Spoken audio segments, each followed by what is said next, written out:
Kagulat World, isang matinding dagok ang inabot ng tennis world ng Southeast Asia at ang shockwave ay nagmula mismo sa teritoryo ng Thailand. Ang Filipina tennis phenom na si Alexandra Ayala, sa edad na 16 ay hindi lang nanalo ng corona.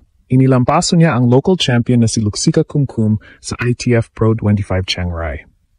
Ito ay isang panalo na higit pa sa simpleng titulo. Ito ay isang matinding deklarasyon na ang renaissance ni Ayala sa WTA rankings ay nagsisimula na at handa siyang punitin ang anumang pagdududa na bumabalot sa kanyang pag-akyat sa Grand Slam level. Ang emotional high na hatid ng tagumpay na ito ay nagpapaalala sa lahat ng Pilipino. May karapatan tayong mangarap na makita ang ating watawat na iwinawagayway sa pinakamalalaking tennis court sa mundo. Bakit may tuturing na isang malaking shock factor ang panalong ito? Dahil si Kumkum ay hindi ordinaryong kalaban. Siya ay isang Thai veteran, dating top 70 player sa WTA rankings at SEA Games singles champion. Ang talunin ng isang veterana sa sarili nitong bansa ay isang matinding conflict na nagbigay ng heartbreak sa Thailand. Pero ang panalo ni Ayala sa score na 6-4, 6-2 ay nagpapakita ng kanyang profound maturity sa court. Ang straight sets victory ay nagpapatunay na ang kanyang laro ay world-class na at hindi na siya isang junior player lamang. Ang bilis ng kanyang pag-akyat ay bumabasag sa mga barrier at ang kanyang tagumpay ay nag-iikot sa core concept ng ating serye. Ang panalo niya ay muling nagpapatingkad sa Grand Slams WTA goals ng bansa. Ang bawat puntos na nakuha ni Ayala ay nagdagdag ng hope sa mga Pilipino. Mula sa kanyang mga nakaraang pagkatalo at matinding training sa Rafa Nadal Academy, lumabas siya sa Thailand na mas matibay, mas matalino, at mas handang mag-iwan ng legacy. Ang mensahe ng panalong ito ay malinaw. Ang Filipino talent ay hindi na lang nakikipagsabayan, kundi nangingibabaw. Sa susunod na bahagi, pag-aaralan natin ang tactical breakdown ng laban na ito at kung paano naging too much ang left-handed offense ni Ayala para sa Thai champion. Ang kailangan natin ngayon ay ang pag-asa at si Alex Ayala ang nagdadala niyan. Isang tunay na Pinoy pride na handang i-rally the nation to believe again. Ang panalo ni Alexandra Ayala laban kay Luxika Kumkum ay hindi lamang isang simpleng pagpapakita ng pambihirang talento. Ito ay isang tactical masterclass na nagpatunay na ang training sa Rafa Nadal Academy ay nagbunga na ng world-class consistency.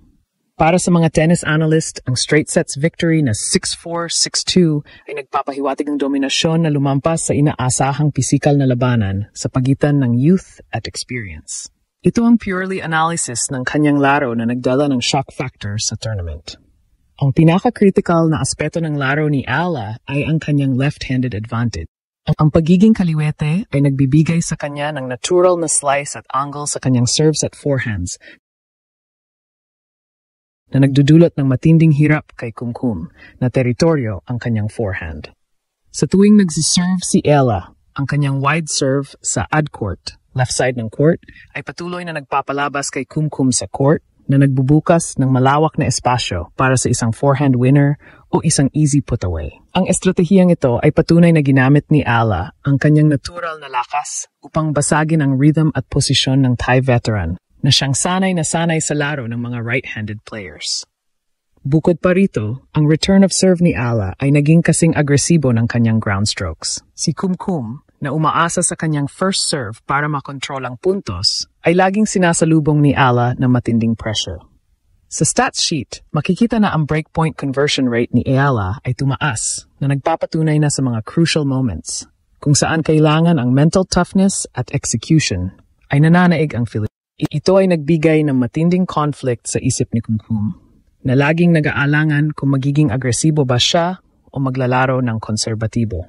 Ang unforced errors ng Thai champion ay tumaas dahil sa walang tigil na pressure na ito, na siyang nagpabagsak sa kanyang depensa. Ang tagumpay na ito ay hindi lang panalo sa court. Ito ay isang panalo laban sa skepticism. Ipinakita ni Alex Ayala na ang kanyang transition mula sa junior circuit patungo sa pro level ay seryoso at ang kanyang laro ay mature na. Sa bawat winner na kanyang ipinapasok, pinapatunayan niya na ang kailangan ng bansa ay patuloy na maniwala muli dahil ang kanyang legacy ay kasalukuyang isinusulat na may panalo na nagdadala sa atin palapit sa Grand Slam dreams na matagal nang inaasam ng Pilipinas. Ang panalong ito ay hindi lang para kay Ayala. Ito ay isang panalo para sa buong Southeast Asia na ginulantang ng kanyang walang awang performance. Ang matagumpay na panalo ni Alexandra Ayala sa Thailand lalo na laban sa isang veteranang tulad ni Luxika Kumkum, ay isang malaking hakbang na nagbigay ng kaganapan sa emosyonal na sentro ng kanyang karera. Ang paglipat mula sa heartbreak ng mga inaasahang Grand Slam Junior titles patungo sa matibay na hope sa WTA Pro Circuit. Matagal nang naghahanap ang Pilipinas ng isang manlalaro na kayang mag-iwan ng permanenteng marka sa international tennis. Ang panalong ito ay nagbigay ng matinding kumpirmasyon na si Ala ang matagal nang inaasahang susunod na legacy ng Philippine sports. Ang Thailand, na siyang kinaaniban ni Kumkum, ay madalas na itinuturing na isa sa mga pinakamalakas na bansa sa tennis sa Southeast Asia. Ang manalo sa teritoryo ng isang matinding karibal ay nagbibigay ng dobleng Pinoy pride at nagpapataas ng shock factor. Ito ay nagpapakita ng matinding conflict na nalampasan ni Ala. Hindi lamang ang laro, kundi ang pressure na umakyat sa pro level at makipagpaligsahan sa mga manlalarong mas matanda at mas bihasa na sa WTA circuit. Ang kanyang determinasyon na inilampaso ang Thai champion sa straight sets ay nagpinta ng isang larawan ng resilience at mental fortitude na kadalasang makikita lamang sa mga top 10 players. Ang tagumpay na ito ay nagpapatibay sa WTA goals ni Ala at ng buong Pilipinas. Ang bawat ITF title ay mahalaga dahil ito ay nagdadala ng puntos na kailangan niya para makapasok sa qualifying rounds ng mga malalaking Grand Slam tournaments na siyang ultimate dream. Ang kanyang matagumpay na kampanya sa W25 Thailand ay nagpapakita na ang kanyang training ay naglalayo na makamit ang Grand Slams at manalo sa mga major. Ito ang dahilan kung bakit dapat maniwala muli ang bayan. Ang kanyang laro ay hindi na lang puro potential. Ito ay puro execution na. Ang emosyonal na koneksyon sa pagitan ni Ala at ng mga Pilipino ay lalong tumitindi sa tuwing siya ay nananalo. Siya ay hindi lang isang atleta. Siya ay isang simbolo ng kakayahan ng Pilipino na makipagsabayan sa mundo, kahit sa sports na hindi tradisyonal na pinamumunuan ng mga Asyano. Sa gitna ng pandemya at pagsubok, ang kanyang mga tagumpay ay nagbibigay ng pambansang high at nagiging inspirasyon. Kaya naman, ang kanyang mga laro ay tinatawag nating ginulat ang mundo dahil binabasag niya ang inaasahan at nagdadala ng hope sa mga Pilipino na may matinding pagmamahal sa bayan. Ang panalo ni Alexandra Ala sa WT5 Thailand ay nagsisilbing pundasyon ng isang mas malaking ambisyon. Hindi lamang ito nagbigay ng hope sa mga Pilipino, kundi nagbigay din ito ng sapat na ranking points upang mas mapadali ang kanyang pagpasok sa mas matitinding WTA tournaments. Ang kanyang matagumpay na laro laban kay Kumkum ay nagpatunay na ang kanyang laro ay pro-ready at kayang makipagsabayan sa mga dating top 100 players.